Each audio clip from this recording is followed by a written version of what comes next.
152औं Lenin जयन्ती तथा 73औं हाम्रो party स्थापना दिवसको उपलक्ष्यमा आयोजित यस कार्यक्रममा उपस्थित हाम्रो पार्टीका वरिष्ठ नेता सहयोद्धा कमरेड नारायण काजी श्रेष्ठ अरू सबै केन्द्रीय समितिका सहयोद्धा कमरेडहरू, यो कार्यक्रममा उपस्थित सम्पूर्ण कमरेडहरू र पत्रकार मित्रहरू, सबभन्दा पहिला त म महान लेनिन प्रति हार्दिक श्रद्धा र सम्मान व्यक्त गर्न चाहन्छु। कमरेड लेनिन विश्व सर्वहारा वर्गका महान नेता, दार्शनिक र साम्राज्यवादी युगमा मार्क्सवादलाई विकसित गर्ने एकजना प्रवर्तक हुनुहुन्थ्यो। उहाँले नै समाजवादी क्रान्ति सम्भव छ र नयाँ समाज निर्माण सम्भव छ भन्ने कुरालाई व्यावहारिक रूप दिनुभएको थियो र विश्वमा नै कम्युनिस्ट आन्दोलनको र सर्वहारा क्रान्तिको एउटा नयाँ लहर सृष्टि गर्न उहाँको योगदान अतुलनीय, असाधारण रहेको कुरा हामी सबैलाई थाहा छ।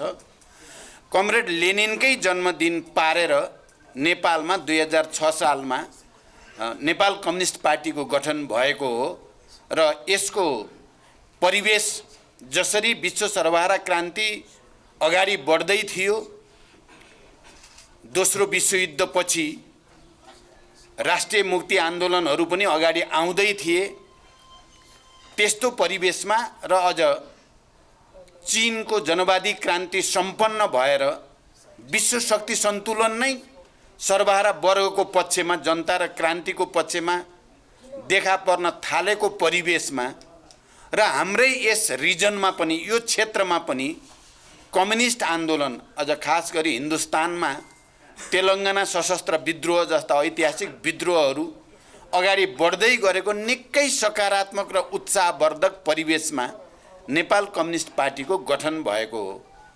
यस अर्थमा एउटा असाधारण क्रान्तिकारी परिवेशमा 2006 मा कम्युनिस्ट पार्टी गठन भयो।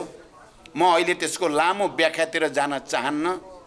विकासको आफ्नो द्वन्द्वात्मक नियम अनुसार नै यो पार्टीभित्र थुप्रै वैचारिक सङ्घर्षहरू भए, मतभेदहरू भए, अन्तर्राष्ट्रिय कम्युनिस्ट आन्दोलनमा चलेको महाविवादको असर पनि नेपालको कम्युनिस्ट आन्दोलनमा पर्यो र 2019 सालमा तेस्रो महाधिवेशन सम्पन्न भएपछि डिफ्याक्टो पार्टी विभाजित हुन पुग्यो र विभिन्न टुक्रामा तल इलाके स्तरमा क्रियाशील हुने परिस्थिति बन्यो। फेरि पछि विकासकै नियम अनुसार नै र अन्तर्राष्ट्रिय कम्युनिस्ट आन्दोलन र वर्ग सङ्घर्षको राष्ट्रिय र अन्तर्राष्ट्रिय परिवेशसँगै पार्टी पुनर्गठनका विभिन्न प्रयासहरू भए र ती प्रयासहरूमध्ये पनि 3टा प्रयासहरू अलि दीर्घकालीन र रणनीतिक महत्त्वका भए। एउटा कमरेड पुष्पलालले सुरु गरेको पार्टी पुनर्निर्माणको प्रयास, एउटा केन्द्रीय न्युक्लियस मार्फत चौथो महाधिवेशन हुँदै त्यो न्युक्लियसको तर्फबाट अगाडि बढाइएको पार्टी पुनर्निर्माणको प्रयास र अर्को कोअर्डिनेसन केन्द्र र झापा विद्रोह हुँदै पार्टी पुनर्गठनका प्रक्रिया अगाडि आए र त्यो प्रक्रियासँगै कम्युनिस्ट आन्दोलन फेरि उभारतिर नेपालमा अगाडि बढ्दै गयो। चाहे त्यो 36 सालको ऐतिहासिक जनआन्दोलनको क्रम होस् या 46 सालको पञ्चायतमाथि निर्णायक आन्दोलन गर्ने ऐतिहासिक जनआन्दोलनको क्रम होस्, कम्युनिस्टहरूको प्रभाव र भूमिका निकै नै प्रभावकारी हुँदै गयो। त्यसमाथि 46 सालको ऐतिहासिक जनआन्दोलनपछि फेरि एकचोटि पार्टी एकीकरण र पुनर्निर्माणका नयाँ प्रयास र पहल कदमीहरू अगाडि बढे। त्यसमा एउटा त माओवादी धारासँग सम्बन्धित कम्युनिस्टहरूको एकताको प्रक्रिया अगाडि बढ्यो र त्यो प्रक्रियामा एकता केन्द्रको रूपमा हामी अगाडि आयौँ भने अर्कोतिर माले र अन्य पार्टीहरू मिलेर एकीकृत मार्क्सवादी र लेनिनवादी भनेर फेरि अर्को चाहिँ एकीकरणको प्रयासहरू पनि भयो र त्यो प्रयाससँगै परिस्थिति चाहिँ जनताले चाहे जस्तो ढङ्गले अगाडि बढेन। नेपालमा क्रान्ति अधुरै छ, अपुरै छ र नेपाली क्रान्तिलाई नयाँ सिराबाट अगाडि बढाउन जरुरी छ भन्ने सोचका साथ माओवादी जनयुद्धको ऐतिहासिक प्रक्रिया अगाडि आयो भने साथसाथै संशोधनवादका विरुद्ध, अवसरवादका विरुद्ध र प्रतिक्रियावादका विरुद्ध सङ्घर्ष गर्दै क्रान्तिकारी जनआन्दोलन सृष्टि गर्ने प्रयासहरू पनि हुँदै गए। जनयुद्धकै प्रक्रियाभित्र फेरि निरङ्कुशताका विरुद्ध, सामन्तवादका विरुद्ध फेरि पनि सशस्त्र युद्धमा भएका र नभएका पार्टीहरूको बिचमा फेरि सहकार्यको परिस्थिति बन्यो र त्यो सहकार्यको परिस्थितिले नेपालको कम्युनिस्ट आन्दोलनमा एउटा असाधारण प्रक्रिया देखा पर्यो। जनयुद्ध र जनआन्दोलन, शान्तिपूर्ण जनआन्दोलनका पक्षधर र सशस्त्र जनयुद्ध सञ्चालन गरिरहेका पार्टीहरूको बिचमा समझदारी भएर संयुक्त जनआन्दोलन र जनयुद्ध समायोजन गर्ने ऐतिहासिक र अभूतपूर्व प्रक्रिया पनि नेपालको कम्युनिस्ट आन्दोलनमा देखा पर्यो र यो असाधारण प्रक्रियाले नेपालमा केही चिज नितान्त नयाँ बन्यो। मैले अहिले व्याख्या गर्न सम्भव छैन। त्यो भनेको के हो भने सामन्तवादका विरुद्ध पुँजीवादी जनवादी क्रान्ति कम्युनिस्ट पार्टीको मुख्य सक्रियता र नेतृत्वमा अन्य बुर्जुवा पार्टीहरूलाई पनि सहमतिमा लिएर आधारभूत रूपले त्यो क्रान्ति सम्पन्न भयो। यो दुनियाँमा कमै देख्न पाइन्छ। यो क्रान्ति न हामीले विगतमा सोचे जस्तो सामन्तवाद र साम्राज्यवाद विरोधी नयाँ जनवादी क्रान्तिका रूपमा नै सम्पन्न हुन सक्यो, न यो फेरि पुरै पुरानो प्रकारको पुँजीपति वर्गको नेतृत्वमा भएको पुँजीवादी क्रान्ति नै भयो। यो सर्वहारा वर्गको मुख्य नेतृत्व, कम्युनिस्ट पार्टीको मुख्य नेतृत्व, जनयुद्धको मुख्य भूमिका सहित सामन्तवादमाथि निर्णायक प्रहार गरिएको बुर्जुवाहरूलाई पनि एक हदसम्म अंश दिएर सम्झौता गरेर गरिएको नयाँ प्रकारको क्रान्ति भयो। मलाई लाग्छ हाम्रा बुद्धिजीवी साथीहरूले, हाम्रा कम्युनिस्ट आन्दोलनका सबै नेता कार्यकर्ताहरूले यो पक्षलाई गम्भीर रूपले विचार गर्न जरुरी छ। यो हाम्रो ऐतिहासिकता, हाम्रो विशेषता, हाम्रो मौलिकता, हामीले हासिल गरेको उपलब्धिको विशेष स्थितिको बारेमा सबैले चिन्तन मनन गर्न जरुरी छ। अहिले हामी शान्ति सम्झौतापछि, सङ्घीय लोकतान्त्रिक गणतन्त्रको घोषणा भइसकेपछि प्रतिस्पर्धाको तरिकाद्वारा कम्युनिस्ट आन्दोलनलाई समाजवादी दिशातिर लाने कुरा गरेका छौँ र यही प्रक्रियाभित्र हामीले नै माओवादी केन्द्रकै तर्फबाट अब केही दशक सायद नेपालमा शान्तिपूर्ण प्रतिस्पर्धाको राजनीति नै अगाडि जान्छ र वर्ग सङ्घर्ष, राजनीतिक सङ्घर्षहरू नयाँ परिवेशमा अगाडि जान्छ भन्ने विश्वासको साथ हामीले अब कम्युनिस्ट आन्दोलनलाई एकताबद्ध गर्न सक्नुपर्दछ। तमाम वामपन्थीहरूलाई एक ढिक्का बनाएर समाजवादको आधार निर्माण गर्ने कुरातिर लाग्नुपर्छ भनेर हामीले नै प्रस्तावित गरेर वाम गठबन्धन गऱ्यौँ। आम नेपाली जनताले बडो उत्साहको साथ त्यसलाई अनुमोदन गर्यो।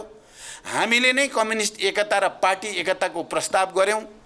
आम नेता कार्यकर्ताहरूले बडो उत्साहको साथ त्यसलाई स्वागत गर्ने काम भयो। निर्वाचन मार्फत जनअनुमोदित पनि भयो र आम नेता कार्यकर्ताहरूले यो एकता आजको परिस्थितिमा समाजवादी क्रान्तिको तयारीको निम्ति जरुरी छ पनि भनियो र एउटा ठुलो अर्को एउटा प्रयोग भनौँ, एउटा अर्को फड्को, एउटा अर्को क्रमभङ्ग हामीले गर्यौँ। त्यो सही थियो भन्ने हाम्रो दाबी अहिले पनि छ। हामीले त्यसो गर्नु गलत गरेको होइन। यो राष्ट्रको, हाम्रो वर्गको र कम्युनिस्टहरूको चाहिँ समग्र हितमा थियो। तर एकाध नेतृत्वमा देखा परेको विचलनको कारण, वैचारिक विचलन, सांस्कृतिक विचलन र व्यक्तिवादी विसर्जनवादी चिन्तनका कारणले त्यो महान प्रयोग सफल त हुन सकेन र त्यो महान प्रयोग नै थियो देशभरिका कम्युनिस्टलाई एकताबद्ध गरेर अगाडि जाने प्रयोग सही थियो। त्यसमा अत्यधिक ठुलो सङ्ख्याको जनताको पनि कम्युनिस्टहरूको पनि समर्थन नै थियो। तर दुर्भाग्य के भयो भने पार्टी नेतृत्वमा जसलाई हामीले प्रधानमन्त्रीको रूपमा अगाडि सार्यौँ उनमा देखा परेको गैर मार्क्सवादी, गैर कम्युनिस्ट चरित्र र चिन्तनका कारणले, प्रवृत्तिका कारणले पार्टीभित्र अस्वस्थ सङ्घर्षको परिस्थिति बन्यो मैले त आज पार्टी स्थापनाको दिवसको यो ऐतिहासिक दिनमा ती कुरालाई स्मरण गर्दै गर्दा म के भन्न चाहन्छु, के सम्झाउन चाहन्छु भने म बडो खुसी थिएँ। पार्टीको केन्द्रीय समितिको दोस्रो बैठक चलिरहेको थियो नेकपाको।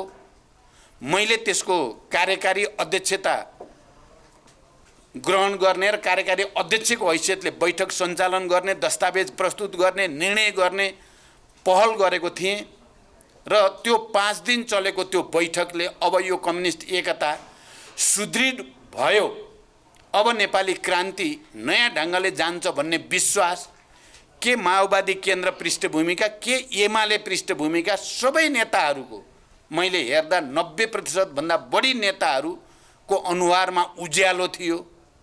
अब नेपालको कम्युनिस्ट क्रान्ति नयाँ सिराबाट अगाडि जान्छ, नेपालको समाजवादी आन्दोलन नयाँ सिराबाट अगाडि जान्छ भन्ने आत्मविश्वास सबैलाई पैदा भएको थियो। तर दुर्भाग्य त्यो सफलता, त्यो उत्साह, त्यो आत्मविश्वास देखेर दक्षिणपन्थी विसर्जनवादीहरू, व्यक्तिवादी र अहङ्कारी प्रवृत्तिलाई त्यो सह्य भएन। केन्द्रीय समितिको बैठकको त्यो सफलता साँच्चै उनीहरूको निम्ति एउटा आतंक जस्तो भयो र यो पार्टी साँच्चै एकताबद्ध भएर जाने भयो। यो पार्टीले क्रान्तिकारी चरित्र बोकेर जाने भयो र नेतृत्वको हैसियतले प्रचण्डकै नेतृत्व स्थापित हुने भयो भनेपछि त्यसै बिन्दुबाट निकै ठुलो षड्यन्त्र सुरु भयो। म त्यो स्मरण गर्न चाहन्छु। म सबैलाई त्यो कुरातिर ध्यान दिन आग्रह गर्न चाहन्छु र पार्टीभित्र विवाद हुनु ठुलो कुरा होइन। त्यो विवादलाई अस्वस्थता, गुटबन्दी, अराजकता र षड्यन्त्रको रूप दिइयो र त्यो षड्यन्त्रमा कम्युनिस्ट आन्दोलनभित्रका अवसरवादी दक्षिणपन्थी मात्रै होइन, देशभित्र र बाहिरका प्रतिक्रियावादीहरू पनि सामेल भए, ठुल्ठुला सेटिङहरू भए। हामीले ठुलो बहुमतद्वारा लिएका निर्णयहरू कार्यान्वयन हुन नदिने संवैधानिक त्यस्ता अङ्गहरूसँग सेटिङ भएको देखा पर्यो र यो दुर्भाग्यपूर्ण कुरा थियो।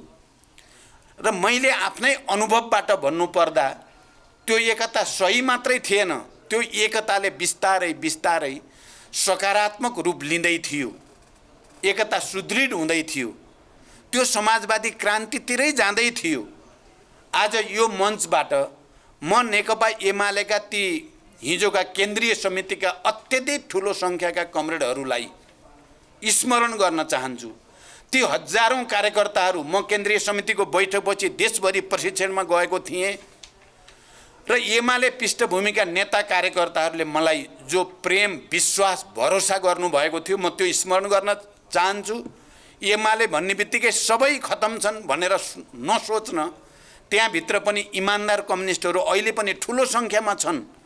तर हुँदो के रहेछ भने लिडरसिप भन्ने कुरा धेरै ठुलो कुरा हुँदो रहेछ। लिडरसिप गलत मान्छेको हातमा गयो भने इमान्दार कम्युनिस्टहरू पनि केही समय रणभुल्लमा पर्ने या फुत्किन गाह्रो हुने हुँदो रहेछ।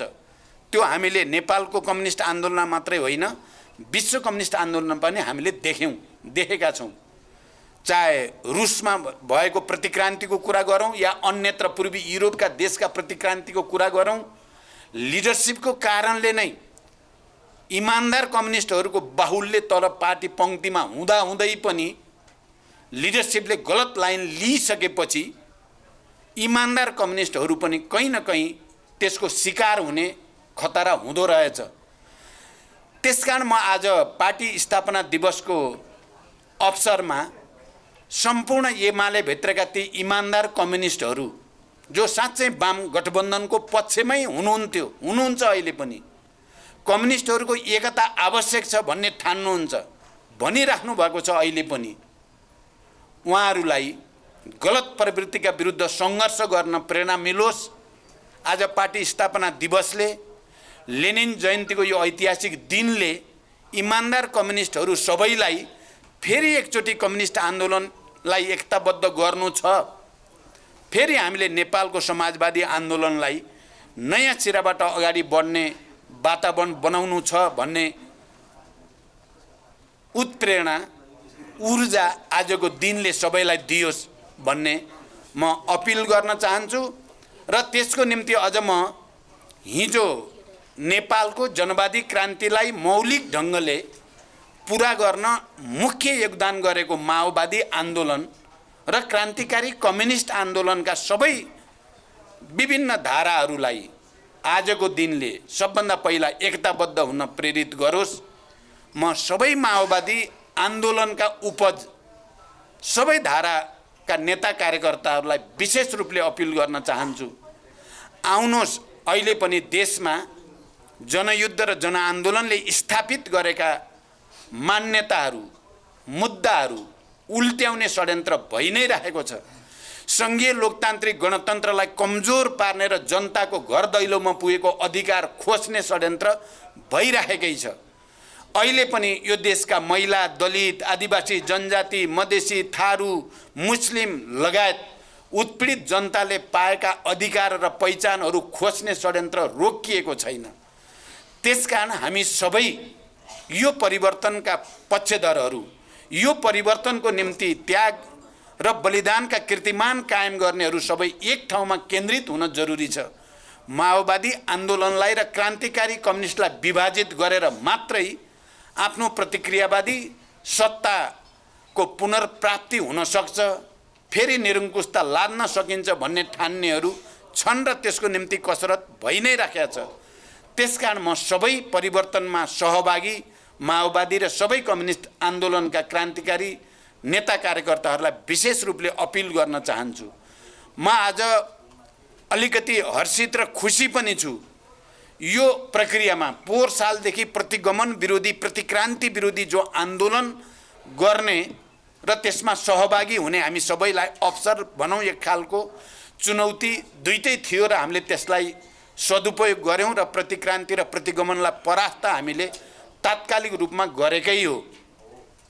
अहिले हामी निर्वाचनको सङ्घारमा छौँ र यो निर्वाचन प्रतिगमनले जित्ने हो या अग्रगमनले, परिवर्तनका पक्षधरहरूको जित हुने हो या परिवर्तन विरोधीहरूको, यो देशका सबै उत्पीडित वर्ग, जाति, क्षेत्र, लिङ्ग, समुदायका जनताको जित हुने हो या ती जनतामाथि शासन गर्ने सामन्ती प्रवृत्ति र व्यक्तिवादी प्रवृत्तिको जित हुने हो भन्ने कुराको फैसला हुँदैछ।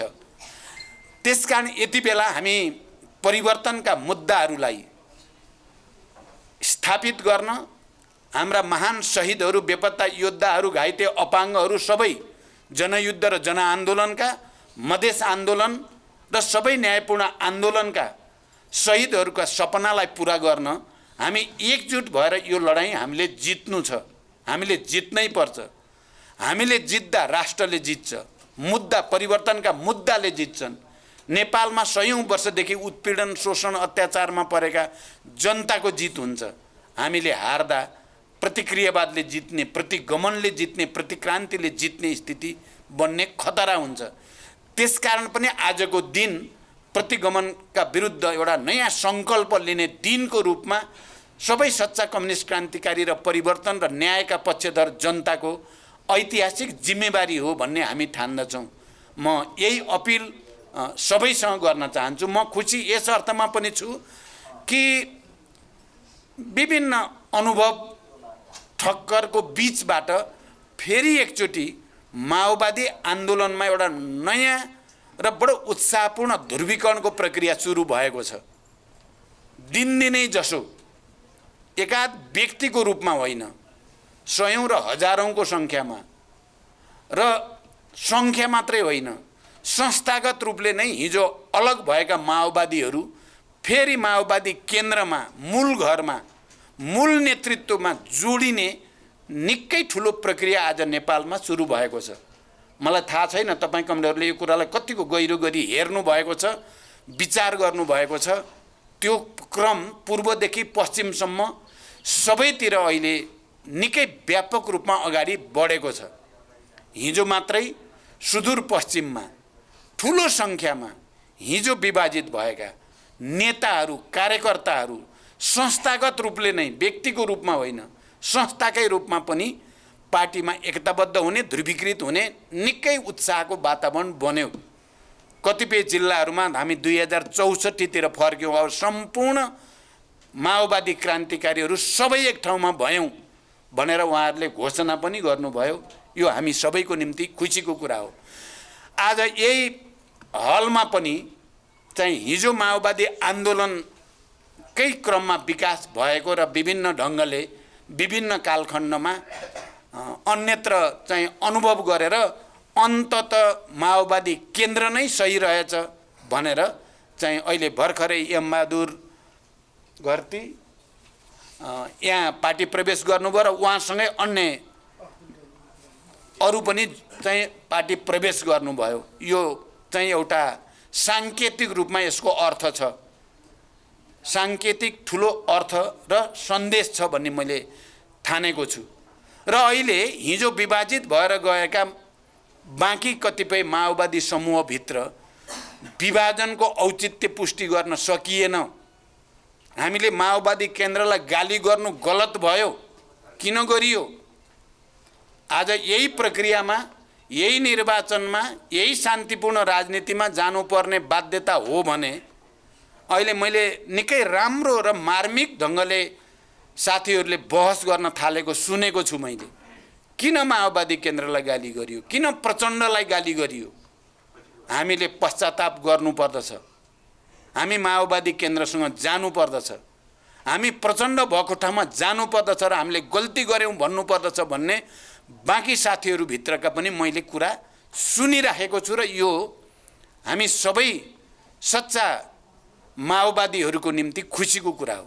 म यो कुरा पनि सबैलाई जानकारी गराउँदै मैले हिजो कैलालीको एउटा ऐतिहासिक भूमिबाट सबै माओवादी क्रान्तिकारीहरूलाई एकताको निम्ति अपिल गरेको छु। आज पार्टी स्थापना दिवसको लेनिन जयन्तीको दिन पनि सबैलाई त्यसको निम्ति अपिल गर्न चाहन्छु। हाम्रो निम्ति इतिहासमा एकचोटि फेरि अवसर आएको छ, यो अवसर गुम्न दिनु हुँदैन। हामी एक ढिक्का भएर निर्वाचन अभियानमा जानु छ र यो परिवर्तनको निम्ति त्याग र बलिदानका कीर्तिमान कायम गर्ने हाम्रा महान शहीदहरू, बेपत्ता योद्धाहरू, सबै क्रान्तिकारीहरूका सपना पूरा गर्ने अवसरको रूपमा हामीले यसलाई सदुपयोग गर्नुपर्दछ। म यही अपिल सबैसँग गर्दै र फेरि एकचोटि पार्टी स्थापना दिवस र लेनिन जयन्तीका अवसरमा देशभित्र र देश बाहिर रहेका सम्पूर्ण श्रमजीवी जनसमुदायप्रति, कम्युनिस्ट क्रान्तिकारीहरूप्रति र न्यायप्रेमी जनताप्रति हार्दिक बधाई र शुभकामना भन्दै बिदा हुन्छु। धन्यवाद। अभिवादन।